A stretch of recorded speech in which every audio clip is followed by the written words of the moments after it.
aujourd'hui, il est absolument urgent de prendre le temps de la réflexion et de ne pas considérer la parentalité à la légère. Donc, premièrement, j'aimerais dire que chaque vie est un projet divin. C'est vrai que parfois on peut considérer certaines personnes et dans la société, on peut avoir tendance à faire croire que certaines personnes ont plus de valeur que d'autres, ont plus d'importance que d'autres, qu'il y a des vies qui comptent moins. On le voit par exemple dans les actualités, on l'a vu avec le slogan Black Lives Matter. On voit que parfois certaines vies ont tendance à être moins considérées que d'autres. Mais aujourd'hui, à travers ce que nous dit la Bible, nous avons la certitude que chaque vie sur cette terre est un projet divin. Et pour commencer, je vais vous inviter à vous considérer vous-même. Vous allez prendre le temps d'observer la personne que vous êtes. On va faire un petit zoom pour pouvoir s'observer d'abord de l'extérieur. Et je vais vous inviter vraiment à entrer dans cette réflexion avec moi, à vous poser les questions pendant que je le dis. Vous pouvez noter aussi vos réactions dans le chat, ce serait très bien. Est-ce que vous êtes un homme, une femme? Est-ce que vous êtes marié ou non? Est-ce que vous avez un enfant, plusieurs enfants, pas d'enfants? Pensez au métier que vous exercez ou bien à votre occupation principale. Pensez à votre mode de vie, les lieux que vous fréquentez habituellement, la maison que vous habitez. Voilà. Imaginez-vous si vous étiez une autre personne et que vous regardiez peut-être d'en haut. Qu'est-ce que vous verriez au quotidien de la personne que vous êtes? Et maintenant, on va changer de point de vue. Je vous laisse en réflexion sur ces questions parce qu'elles sont toutes extrêmement importantes. La Bible nous parle dans Jérémie 1, les versets 4 à 5. Voici ce que la Bible nous dit. Avant que je t'eusse formé dans le ventre de ta mère, je te connaissais. Et avant que tu fusses sorti de son sein, je t'avais consacré. Je t'avais établi prophète des nations. Donc ici, la Bible nous donne déjà le ton, mes amis. Et ça, c'est extraordinaire. Ici, Dieu s'adresse personnellement à un homme. Cet homme s'appelle Jérémie. Alors, on va porter attention de manière plus précise au message que Dieu donne à Jérémie. D'abord, il lui dit, avant que je t'eusse formé dans le ventre de ta mère. Vous savez, lors de ma première grossesse, je me rappelle que j'étais complètement tournée vers ce qui se passait à l'intérieur de moi et j'avais besoin, en fait, semaine après semaine, d'être à jour de l'évolution du bébé, de savoir, ben, tiens, telle semaine, son cœur a commencé à battre, ou telle semaine, il a commencé à entendre, là, il a des bras, là, les doigts se sont divisés, etc. J'avais besoin, alors j'étais tout le temps en train de faire des recherches sur Internet, tout le temps en train de me replonger dans les mêmes livres, et j'essaie de trouver les photos parce que j'avais besoin de voir comment le bébé était à l'intérieur de moi. En fait, il y a un miracle. C'est vrai que j'avais conçu cet enfant avec son père, mais ici, je n'étais que le simple témoin de l'action de Dieu à l'intérieur de mon corps. La main de Dieu, c'est extraordinaire, est en train de façonner un être vivant en moi. Et ce miracle s'opérait de manière imperceptible. Alors des fois, j'étais en train de me dire, mais dis donc, si je suis enceinte maintenant, c'est-à-dire qu'il y a 3 semaines, j'imaginais les gamètes qui se sont rencontrés, qui ont fusionné, ça donnait telle chose. Qu'est-ce que je faisais à ce moment-là? Je n'en étais même pas consciente. Et il est en train de se produire quelque chose d'extraordinaire. Je n'ai rien senti. Et pendant plusieurs semaines, je n'étais pas consciente de ce qui se passait à l'intérieur de moi. Donc c'est une œuvre magnifique. C'est un miracle auquel nous nous sommes accoutumés. On s'est habitué, mais c'est un miracle quand même. La science est capable de le décrire et parce qu'elle est capable de le décrire, elle pense qu'elle le maîtrise. L'être humain croit le maîtriser. Mais non, c'est un miracle et ça ne vient que de Dieu. Donc avant que je t'eusse formé dans le ventre de ta mère.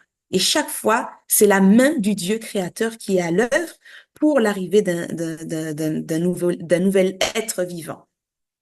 Dieu dit ensuite à Jérémie, je te connaissais. Cette phrase-là aussi, elle est extraordinaire. Elle est grandiose parce qu'en fait, elle témoigne d'une intimité profonde. D'ailleurs, quand on prend dans la Bible, le verbe connaître est employé, c'est souvent pour témoigner de l'intimité sexuelle, c'est-à-dire que c'est une connaissance en profondeur. C'est l'union de deux âmes. Alors Dieu dit avant que je ne t'eusse formé, Tu n'existais même pas encore, tu n'es même pas encore formé, je te connaissais. Donc, même si personne ne se doutait de l'existence de Jérémie, même si sa maman ne savait pas encore qu'elle attendait un bébé, Dieu, lui, le connaissait déjà. Ça veut dire qu'il s'était arrêté sur lui. Il savait d'où Jérémie venait. Il connaissait l'histoire de Jérémie. Il connaissait l'histoire de la famille de Jérémie. Il était capable de remonter toutes les générations qui avaient conduit jusqu'à Jérémie. Et il savait aussi quelles expériences de vie de ses ascendants allaient peser sur son existence à lui. Il connaissait les circonstances de sa conception, il connaissait tout. Et il en est de même pour toi. Avant que tu fusses sorti du sein de ta mère, je t'avais consacré. Là, parce que Dieu te connaît, il a établi un plan sur ta vie. Il lui a donné un sens. Il t'a consacré pour une mission qui t'est propre et que personne ne peut faire comme toi. Et comme nous, les êtres humains, on aime bien douter, n'est-ce pas? On aime bien se dire, oui, mais ces paroles-là ne s'adressaient qu'à Jérémie. Puis Jérémie, en l'occurrence, c'était un prophète. Pourtant, de la Genèse jusqu'à l'Apocalypse, tout n'est que projet à l'égard des personnages bibliques. Est-ce que vous avez des exemples, justement? Est-ce que vous pouvez inscrire certains exemples dans le chat? Je vais juste couper le diaporama euh, quelques secondes pour voir vos réactions dans le chat. Et je ne sais même pas si je vais réussir à le couper. Alors oui, Whitley. Alors, je voulais juste intervenir par rapport à ce que tu viens de dire sur le, le fait que nous soyons des prophètes. Alors, aujourd'hui, je pense que la vision, elle est différente. Elle est différente de ce que nous appelons être prophète. Dans le temps de Jérémie, un prophète, c'était celui, en tout cas, la seule personne en qui tout le monde avait confiance, qui portait la parole du Seigneur aux autres. Aujourd'hui, il faut savoir que quand on prend les yeux de l'Esprit Saint, les yeux spirituels, on le voit, nous sommes tous des prophètes. Dieu nous a tous établis prophètes. Ce projet-là, c'est pas que sur Jérémie que Dieu l'a fait, en fait, c'est sur tous ses enfants. Nous avons tous cette grande importance aux yeux de Dieu et nous avons tous une mission à accomplir. Parfois, cela met des années avant que nous puissions prendre conscience de la mission que Dieu nous confie. Et, Mhm. j'aurai peut-être le temps d'intervenir au fil de la présentation, mais par exemple, moi, pour ma part, j'ai trouvé ma mission après une trentaine d'années de vie sur cette terre. Donc, ça veut dire qu'en fait, nous sommes tous des prophètes dans nos familles, dans notre ville, là où nous vivons. Nous avons une mission bien particulière aux yeux de Dieu. Il ne faut surtout pas en douter. Il faut juste prendre le temps et tendre l'oreille pour entendre l'Esprit nous communiquer cette mission de prophétie. Exactement. Exactement, Whitley. Alors, je n'arrive pas à stopper le partage. J'ai peur de faire des bêtises, donc je ne veux pas trop y toucher. Est-ce que toi, tu vois des réactions dans le chat sur les propositions que des participants? Quels sont des personnages bibliques qui, selon vous, euh, On a Loïc qui dit Moïse. ouais, il y a Moïse, c'est vrai. Moi, je dirais Alors, Moïse, Esther. Esther. Moïse, en l'occurrence, il a compris sa mission assez tard aussi, hein, parce qu'il lui a fallu quand même désapprendre certaines choses pendant 20 ans pour en réapprendre d'autres, et puis après pour accepter qu'il avait une mission Ouais. et l'embrasser. Oui, il y avait Esther aussi. Alors, il y en avait plein, Joseph, David, les disciples, Paul.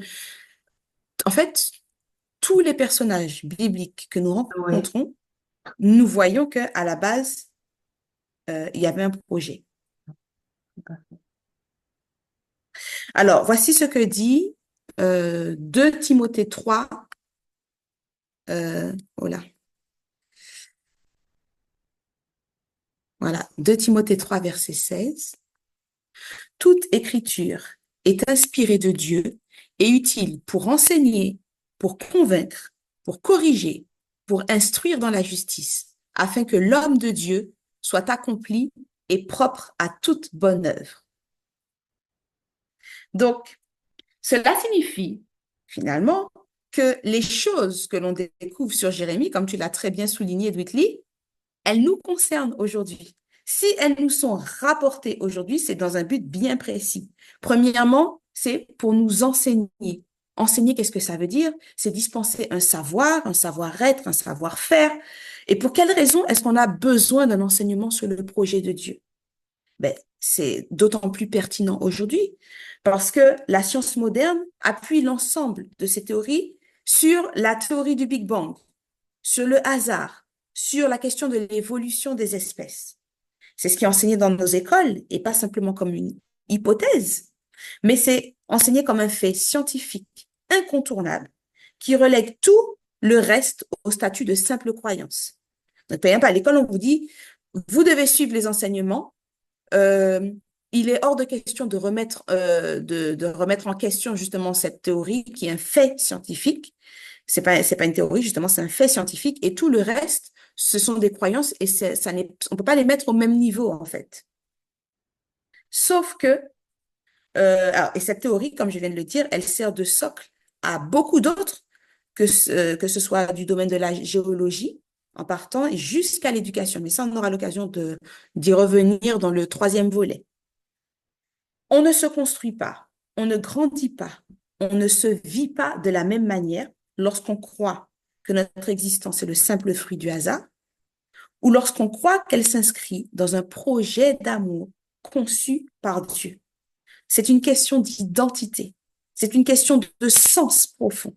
Et nous avons besoin de l'enseignement de la Bible, justement, pour comprendre qui nous sommes et qu'aucune vie sur la terre n'est vaine. Donc la parole de Dieu, elle est là pour nous enseigner.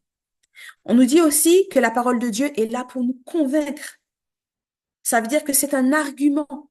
L'expérience de Jérémie, l'expérience de tous les personnages bibliques que nous voyons, ce sont des arguments qui sont délivrés pour nous convaincre individuellement que la place que nous occupons, c'est bien la nôtre, c'est pas le fruit du hasard. Et ces témoignages sont destinés, comme tout argument, à briser le doute. La parole de Dieu, elle est là aussi pour nous corriger. C'est-à-dire qu'en grandissant, suivant le modèle d'éducation que nous avons reçu, suivant les expériences que nous avons vécues, suivant la lecture que nous avons fait de ces expériences en fonction des modèles qui se sont gravés dans notre cerveau, eh bien, nous avons développé certaines croyances sur nous-mêmes. Sauf que ces croyances ne sont pas toujours justes. Elles ne disent pas toujours la réalité, la vérité sur nous. Mais nous opérons des choix à partir de ces croyances. Des choix qui ont un impact sur notre vie. Elles déterminent le sens de notre vie. Donc, nous avons besoin que la parole de Dieu vienne nous corriger. Et l'exemple de Jérémie ici vient nous corriger. La parole de Dieu est là pour nous instruire dans la justice. Ça veut dire qu'elle enlève l'erreur, elle rétablit la vérité, elle nous donne une notion juste de nous-mêmes, de qui nous sommes et du projet divin sur nos vies. Vous voyez, c'est absolument urgent, important, indispensable de saisir ces choses et de laisser la parole de Dieu euh, nous transformer nos conceptions sur nous-mêmes. Et ensuite, quand nous possédons tout ceci, quand cette parole devient une nourriture pour nous, eh bien, nous aussi, nous devenons des hommes, des femmes accomplis, propres à toute bonne œuvre. Ça veut dire qu'on est prêt à ce moment-là à embrasser notre mission de vie. Alors, c'est vrai que le temps file vite. Il y a plein de choses que j'aurais aimé vous dire, mais je suis obligée d'aller à l'essentiel. J'aimerais juste revenir avec vous, par exemple, sur le récit de la création. Quand on parle de projet divin. Dans Genèse 1 et 2, alors on ne pourra pas les lire aujourd'hui, mais je vous invite fortement après à revenir sur ces textes-là. On constate que Dieu élabore un projet. Et dans ce projet-là, avant de mettre en route la création de l'homme, il prend 5 jours pour mettre en place, pour structurer un environnement qui répondra aux besoins de l'homme, qui répondra à des besoins qu'il a anticipés. Alors, il y a les besoins physiologiques, la lumière, l'air, l'atmosphère, le climat, la nourriture, le fait qu'il y ait de l'exercice physique. Tout ça, Dieu l'avait préétabli pendant les 5 premiers jours. Le besoin de sens et d'utilité, eh bien, Dieu l'a prévu en donnant une fonction à l'homme. Il devait garder la terre, il devait dominer sur les animaux, il devait prendre soin d'eux.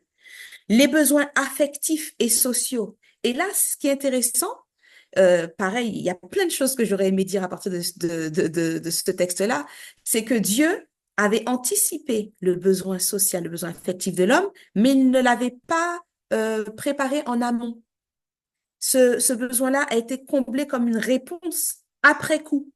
Il fallait d'abord que l'homme prenne conscience de ce besoin-là et puis que Dieu, après, lui donne la réponse. Et il lui a donné un être, un vis-à-vis, mais à un degré différent de ce qu'il avait fait pour les autres animaux. Parce que quand Adam, il a nommé tous les animaux, il a vu que chacun avait son vis-à-vis, qu'ils avançaient tous par paire, il a compris que lui, il était seul.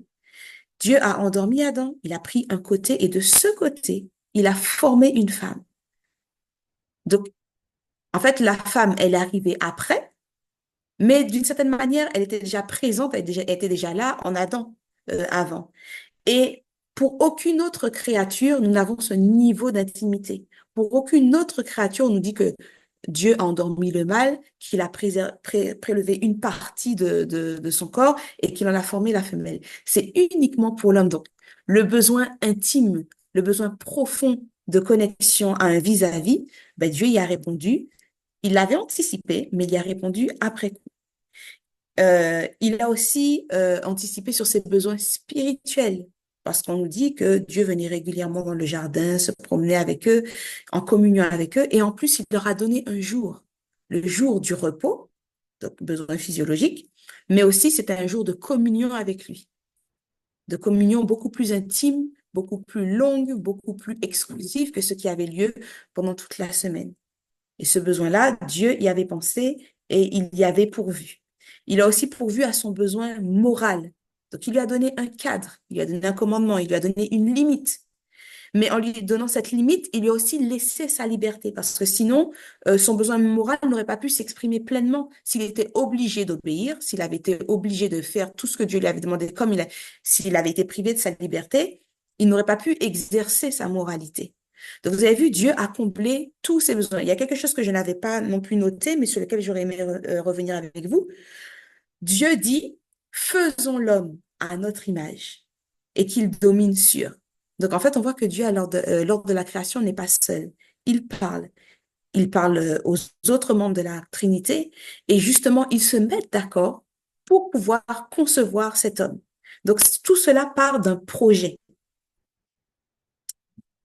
Dieu avait véritablement un projet divin, un projet parental sur l'homme. Et il en a un sur chaque vie. Voilà.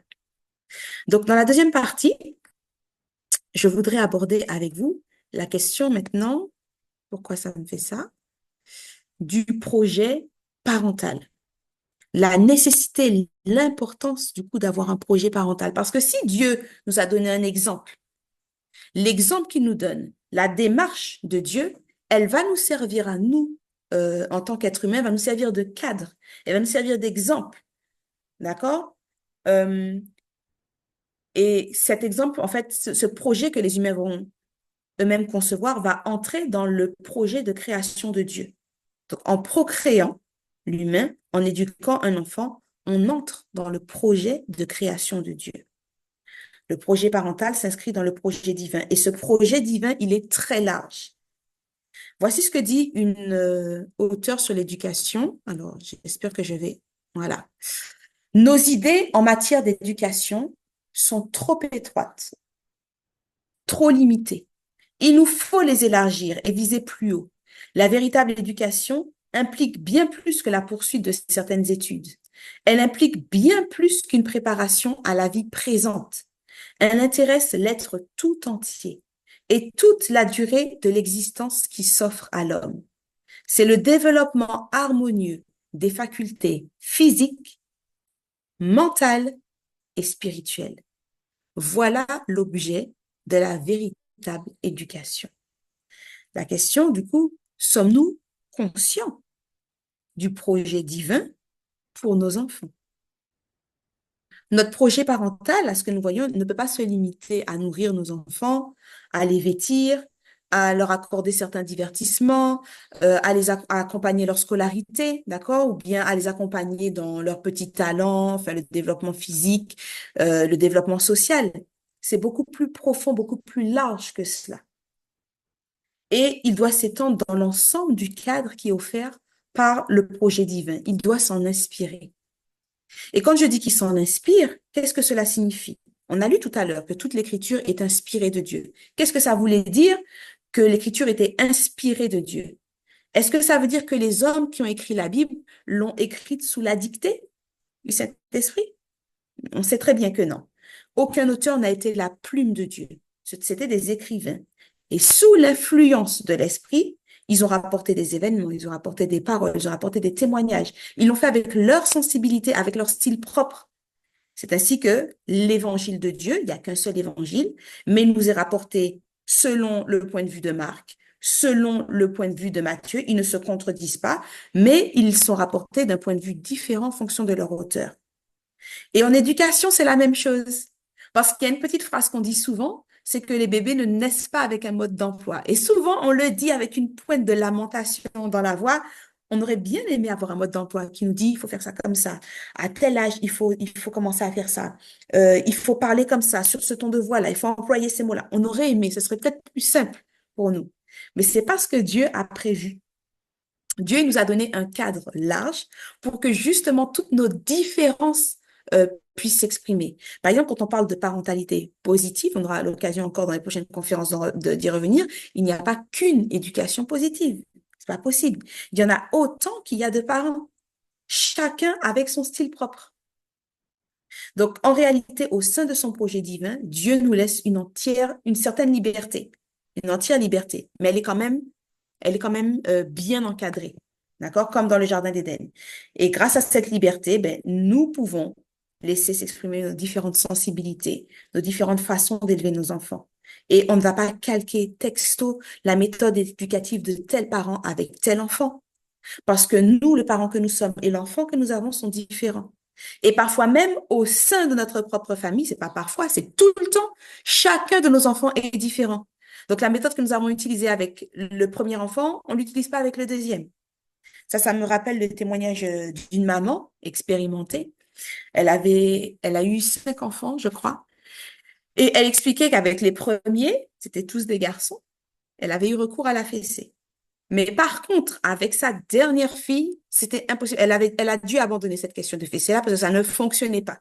Chaque fois qu'elle essayait de lever la main sur la fille, elle me dit, elle se gonflait, elle claquait la porte, rentrait dans sa chambre, elle se révoltait davantage.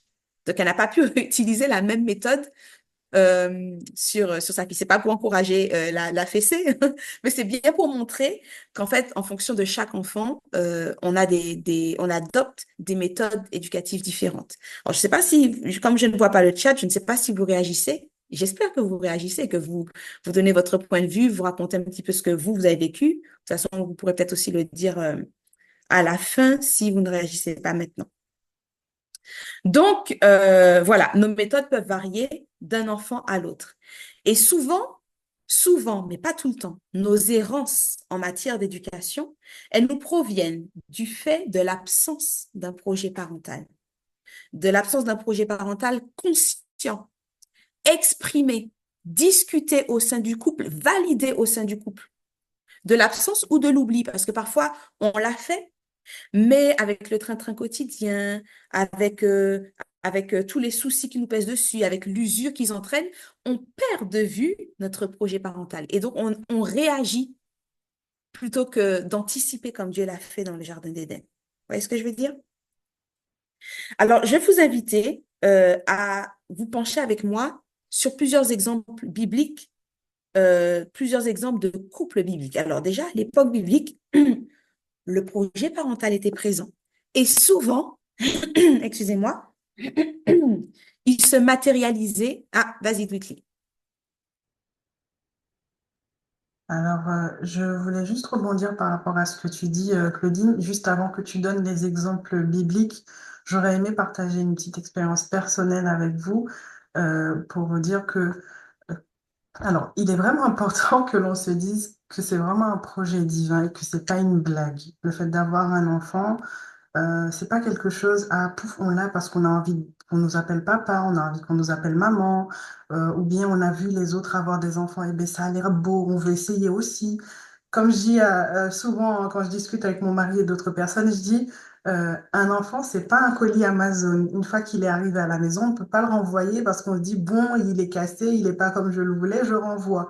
Une fois qu'il est là, on est obligé de s'en occuper.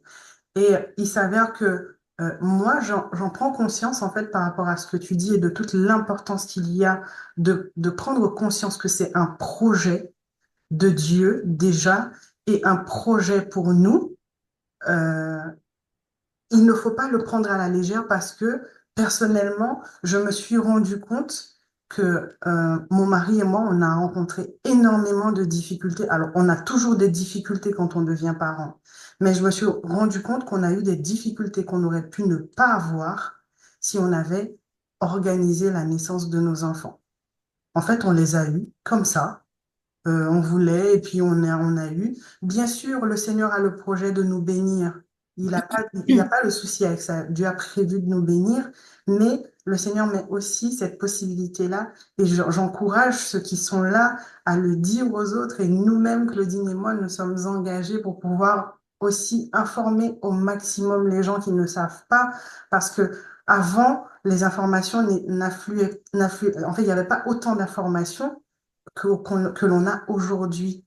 Et je me rends compte qu'en fait, on ne se le dit pas, mais discuter et prévoir, par exemple, qui va faire la vaisselle quand je sortirai de la maternité, qui va changer les couches au milieu de la nuit, qui va donner le biberon ou le sein ou allaiter, ou quand j'allaite, qu'est-ce que tu vas faire pour m'accompagner, pour me soutenir, pour me soulager, etc.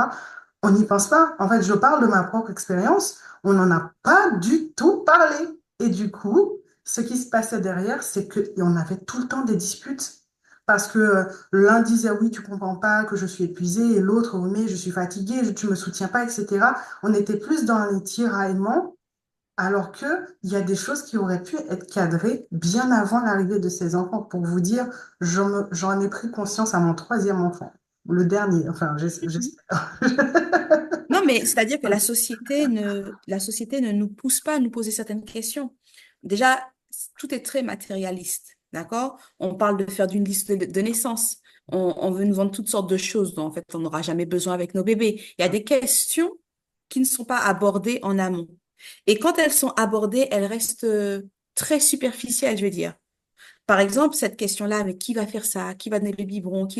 Ça relève de quel est le rôle de chaque parent ou quel rôle nous nous attribuons? Ouais. Comment est-ce qu'on va fonctionner? Quel genre de père tu veux être? Quel genre de mère je veux être? Surtout qu'on a des histoires différentes qui se mettent. Donc, effectivement, pourquoi est-ce qu'on ne prend pas le temps d'en discuter? S'il s'agissait d'un projet professionnel, on ne se serait jamais lancé à la signature d'un projet professionnel avec un associé sans avoir au préalable réparti les rôles, réparti les tâches en fonction des compétences de chacun. Et là, on va faire quelque chose d'extrêmement important. On va transmettre la vie, une vie qui va se reproduire en fait. C'est-à-dire que nos enfants auront des enfants qui auront des enfants. Donc, Mhm. Justement, on va justement, être justement, le départ de Claudine, plusieurs générations. Oui? je voulais juste finir, justement, c'était ce que je voulais Ah, dire, excuse-moi. c'est que quand on va, par exemple, je vais prendre un exemple simple, ça va peut-être parler à tout le monde, quand on va acheter une maison, on se lève pas un matin et puis on va à la première maison qu'on trouve, on la prend, on va à la banque, on dit on l'achète. On prend quand même le temps de visiter plusieurs maisons, de chercher tous les petits problèmes qui risquent d'avoir dans cette maison pour ne pas qu'on se retrouve à dépenser tout notre argent à chaque fois tout notre argent à chaque fois dans les réparations, dans les interventions. On prend quand même le temps de bien établir ce projet. Parfois, on met plusieurs années, 2, 3 années pour organiser ce projet, pour pouvoir le faire. Après, je pense que quelque part, le malin, il joue bien là-dessus en faisant en sorte que nous ne prenons pas conscience de l'importance de ce projet qu'est la naissance, avoir un enfant, mettre au monde des enfants. Et surtout, on ne sait pas quelles sont les questions à se poser. Par exemple, quand tu as dit, tu as pris l'exemple de la maison, je reprends ton exemple, voir tous les petits problèmes et même au-delà de voir tous les petits problèmes, considérer quels sont nos besoins. Par exemple, si on a une famille, on est un couple sans enfants, ou si on prévoit d'en avoir un ou d'en avoir trois ou cinq, ben, on ne choisira pas la même taille de maison, vous voyez? Si par exemple j'ai besoin d'avoir un bureau pour travailler, si j'ai tel besoin, si je veux que ce soit ensoleillé, si je veux, enfin voilà, en fonction du couple, en fonction de ses besoins, en fonction par exemple de mon lieu de vie, où la maison doit-elle se situer, on va prendre en compte tout ça, on va en discuter, on va le mettre en commun et ensuite on pourra opérer certains choix. Et donc, pour l'enfant, pour l'avenir de l'enfant, c'est la même chose. À l'époque biblique, comme je disais, euh, la question du projet parental se posait aussi, et souvent ça se matérialisait dans le prénom que l'on donnait à l'enfant. Parce que le prénom, il témoignait soit des circonstances de la venue au monde de cet enfant, comme par exemple Isaac. On va appeler Isaac, ça veut dire rire. Pourquoi? Parce que Sarah et son mari étaient déjà avancés en âge. Ils ne comptaient plus sur le fait d'avoir un héritier, un enfant. Et quand Dieu a promis à Abraham que Sarah aurait un fils l'année prochaine, en fait, il y a eu un mélange d'émotions. Il y a eu une part de surprise, d'étonnement, de doute, et puis en même temps de joie. Il y a eu tout ça mélangé. Et donc, Isaac, ben c'est ça. C'est l'enfant, c'est le fils de la promesse. C'est une promesse qu'on n'attendait plus, à laquelle on ne croyait plus. C'était quelque chose d'irrationnel presque. Mais Isaac, il représente tout ça. Et il porte tout ça dans son existence. Ismaël aussi. Par exemple, Ismaël, comment ça s'est passé? Sa mère, Agar, s'est retrouvée dans le désert parce que Abraham l'avait renvoyée. Et elle a pensé que c'était la fin, qu'elle allait perdre son fils, qu'elle allait mourir de faim, de soif dans le désert. Mais Dieu, à ce moment-là, lui est apparu et il a entendu Ismaël, c'est Dieu entend.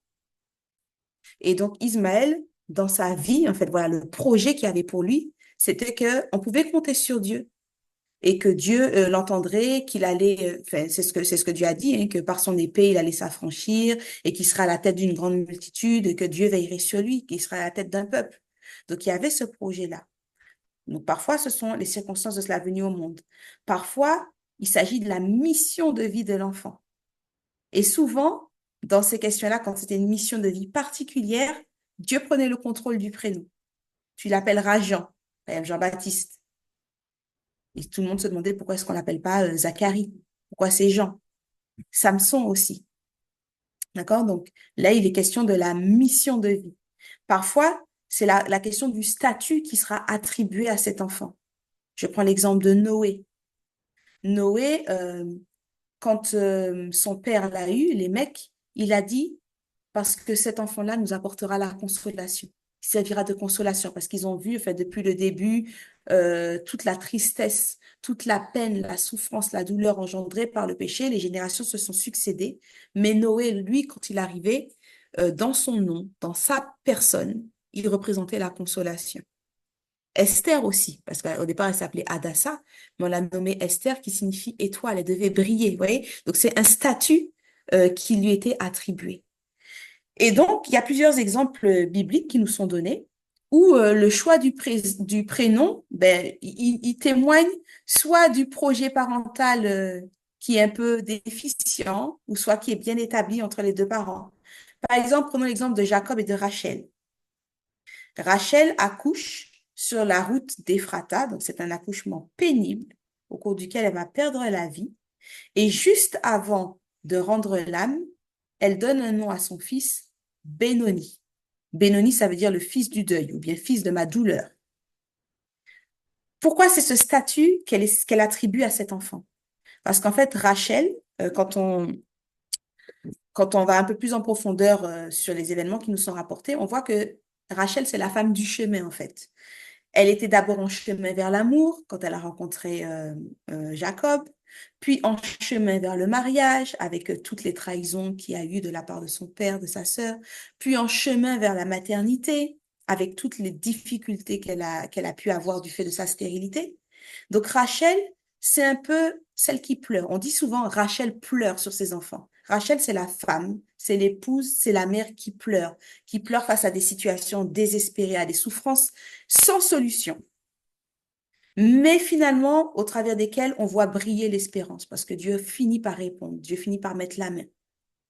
Et donc Rachel, c'est le statut qu'elle donne à son dernier fils, fils de ma douleur, fils du deuil.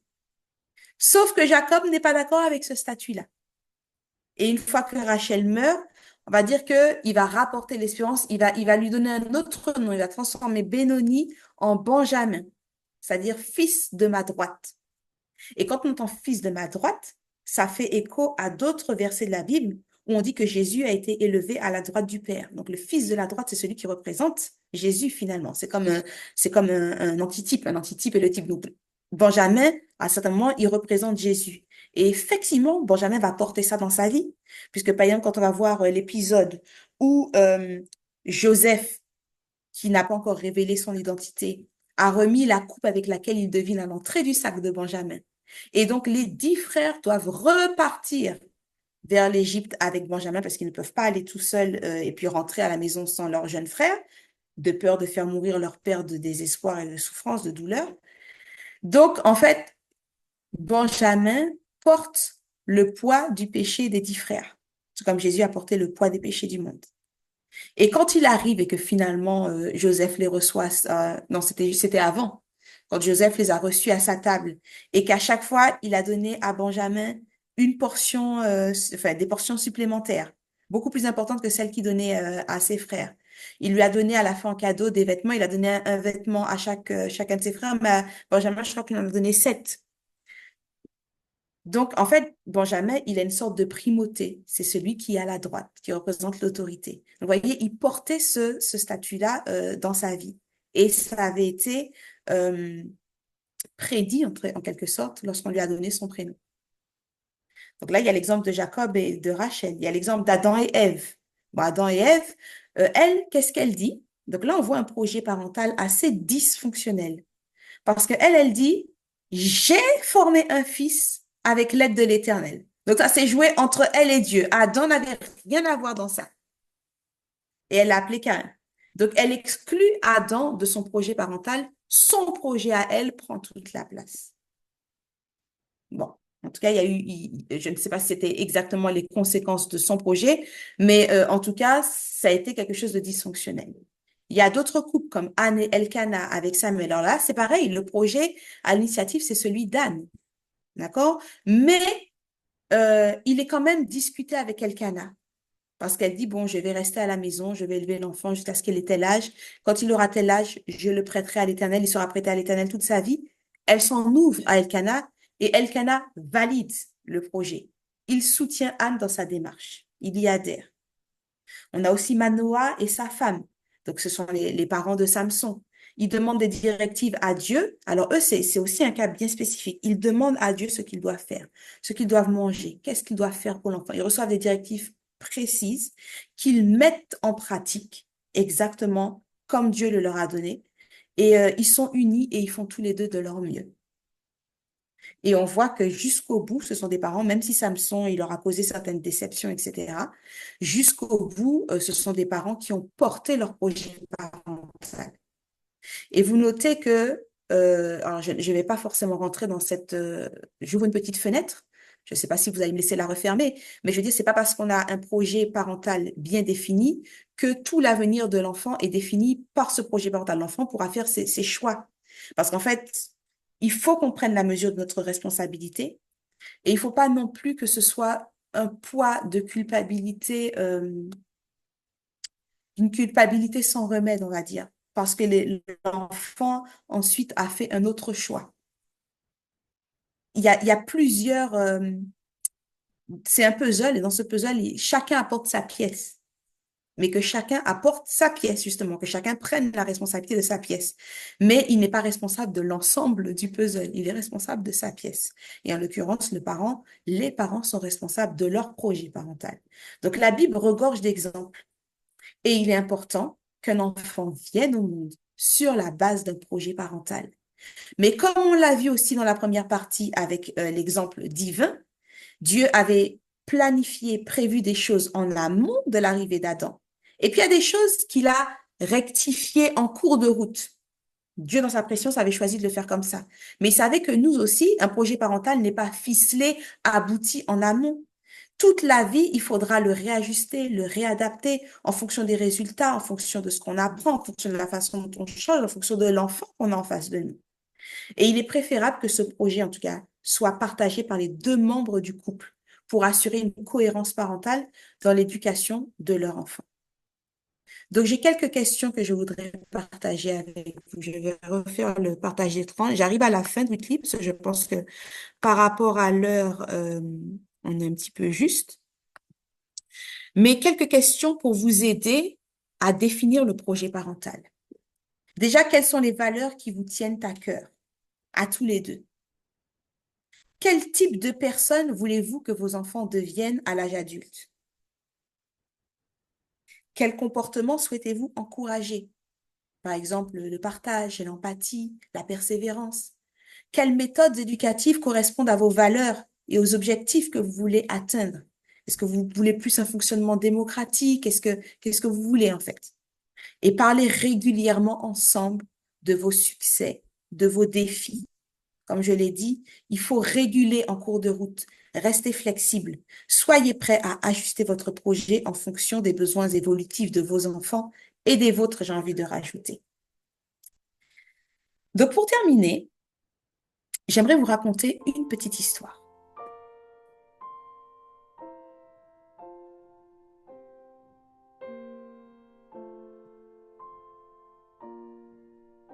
Est-ce que...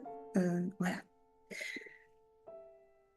300 millions de participants s'agglutinent derrière la ligne de départ, attendant le signal pour se propulser à travers un parcours semé d'obstacles périlleux. Aujourd'hui, c'est le départ du Big Red. C'est une course qui allie plusieurs disciplines sportives comme la course, la natation, l'escalade, etc. Tous convoitent la précieuse coupe d'or et sont déterminés à la remporter. Quand on regarde les visages, on y lit de la concentration, de la résolution. Le coup de feu retentit et les concurrents s'élancent dans les sentiers. Mais dès les premiers kilomètres, certains concurrents s'effondrent et sont éliminés. Crise d'hypoglycémie, frottement aux pieds, crampes, entorses, équipement défectueux. Les autres continuent de progresser et ils se retrouvent face à face avec leur premier véritable obstacle. Un lac de boue gluante et épaisse. Plus de la moitié des concurrents restent piégés dans ce lac de boue. Et l'autre moitié continue son avancée, difficilement. Mais cette épreuve a renforcé sa détermination et ils avancent rapidement. Le groupe arrive à une intersection, mais cette intersection n'est pas balisée. Et il y a là un coureur très habile, parce que dès le départ de la course, on a bien vu que son corps était sculpté pour résister à toute épreuve. Il ressemble à une torpille. Et il déclare que le bon chemin va vers la droite et il s'y engage. Il est suivi par les 3/4 du groupe. Le reste décide d'aller à gauche. Et ils ont eu raison de suivre leur intuition parce qu'ils retrouvent sur ce chemin une balise indiquant qu'ils sont sur la bonne voie. À ce stade de la course, il faut bien veiller à l'endroit où l'on pose les pieds pour pouvoir repérer l'entrée du tunnel qui mène à la ligne d'arrivée. Le temps passe et passe et l'entrée du tunnel ne se trouve nulle part. Certains commencent à se décourager et puis, en levant la tête, ils réalisent qu'un bon nombre d'entre eux se sont volatilisés. Ils sont passés par je ne sais quel chemin. Et petit à petit, ils réalisent amèrement que leur course à eux s'arrête là. Les autres, en effet, ont trouvé l'entrée du tunnel. Ils ne sont plus que 200. À ce stade de la course, tout se joue au mental. Les coureurs essaient de ne plus penser à leurs jambes, qui leur semblent de plus en plus lourdes. Ils oublient que les crampes veulent se réveiller. Ils n'ont en tête que la ligne d'arrivée. Et certains quand même ralentissent à bout de force, puis finissent par s'arrêter à quelques pas du but. Déjà, la ligne d'arrivée se discerne au loin. Elle inspire un nouveau courage au petit groupe persévérant. Certains se sentent attirés irrépressiblement vers elle. Ils redoublent d'ardeur et finalement, 2 sont en tête et partent à la conquête de la ligne d'arrivée. Le coureur de gauche s'élance droit vers sa cible, tandis que l'autre fait une légère déviation vers la droite pour l'atteindre. Le coureur de gauche s'approche vigoureusement, de plus en plus près. Il ne voit plus que la victoire. Elle est là, grandiose, devant lui. Il ne pense à rien d'autre. Et au dernier centimètre, il s'élance de toute sa force pour franchir la ligne. Mais il est brutalement stoppé par une barrière infranchissable. On dirait qu'un mur vient de se dresser devant lui, juste devant la ligne d'arrivée. et il entend des acclamations. Il réalise alors que son concurrent est arrivé avant lui et a remporté la coupe d'or. Spermatozoïde 2,5 fois 10 puissance 7e est le grand vainqueur de cette course pour la vie. C'est l'élu du jour. Et ce jour-là, c'est toi qui m'écoutes, qui as gagné. C'est toi qui as été sélectionné pour débuter la grande aventure qui s'appelle la vie. C'est ton nom qui a été appelé. Et il en est de même de chaque enfant dont tu as la responsabilité. Il est connu, il est appelé par Dieu. Il y a un projet sur sa vie, comme il y a un projet sur la tienne. Et sa bonne réalisation de ce projet dépend en grande partie, non pas totalement, de la bonne volonté, de l'application que tu mettras à l'éducation. Pas de ta perfection, pas de ton infaillibilité, mais de ta bonne volonté, de ton humilité et de ton application.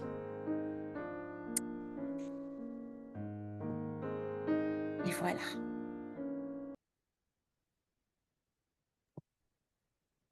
Voilà, donc j'ai terminé.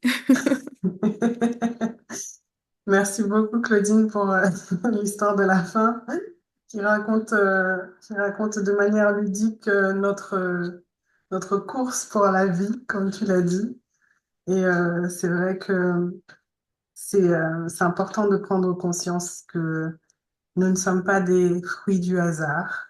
Nous sommes des projets voulus par Dieu, des projets établis par Dieu depuis bien avant notre, euh, notre, euh, notre venue sur cette terre. Et sur la fin de ce que tu as dit, je voulais juste rajouter que il ne faut pas oublier que nous avons un ennemi qui est puissant, même si notre Dieu, il est tout puissant. Nous avons un ennemi qui est puissant et qui fait tout ce qui dépend de lui pour que euh, nos vies soient misérables, pour que nos vies euh, soient complètement tristes, que nous ne sachions même pas pourquoi nous sommes là, parce que ça existe, hein. Il y a des gens qui sont là et qui se demandent mais pourquoi je suis là, qu'est-ce que je fais là, etc., qui ne voient pas du tout de sens à leur vie.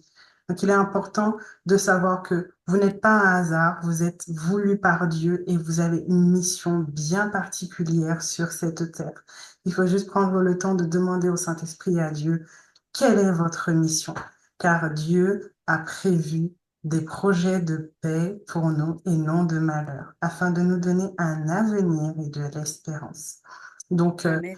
peu importe, comme on l'a dit, que vous ayez déjà des enfants ou que vous prévoyez d'avoir des enfants, sachez que ce projet est très, très, très important pour le cœur de Dieu, en tout cas, et doit être euh, étudié, discuté et évalué par vous et également à travers la prière, l'intercession pour demander à Dieu sa direction, car lui seul connaît en avance, en amont, la vie de cette âme, de ce petit être qui va arriver et lui, il pourra vous guider, nous guider sur comment faire pour réussir, en tout cas, cette éducation dans laquelle nous allons nous engager. En tout cas, prenez le temps, pour ceux qui n'ont pas encore d'enfants ou ceux qui vont avoir des enfants, c'est le temps de discuter, de vous poser les bonnes questions avec le Seigneur, avec votre compagnon, votre conjoint, pour connaître qu'est-ce que vous voulez offrir à cet enfant qui arrive. Et c'est là que va intervenir quelque chose dont on va parler à la prochaine conférence dans le rôle du parent et ses limites. Ça va être aussi de prendre conscience du patrimoine que l'on a récupéré de nos parents, de nos arrière-grands-parents, etc., qu'il faut parfois arrêter, bannir sur la vie de nos enfants qui arrivent plus tard. Donc, Je voudrais juste voilà. ajouter, Dwightley, je voudrais Oui, juste ajouter qu'il n'est jamais trop tard, hein, pour oui, élaborer son projet. C'est c'est pas ça. parce qu'on ne l'a pas fait en amont, on ne l'a pas fait avant que nos enfants ont déjà un certain âge. Euh, Tant qu'on est dans l'éducation, on peut Oui, élaborer, on peut rectifier. Et il faut le faire, en fait. Voilà. L'urgence, c'est le moment présent, c'est aujourd'hui. tout à fait. Alors, comme je l'avais annoncé au début, donc je vais arrêter l'enregistrement.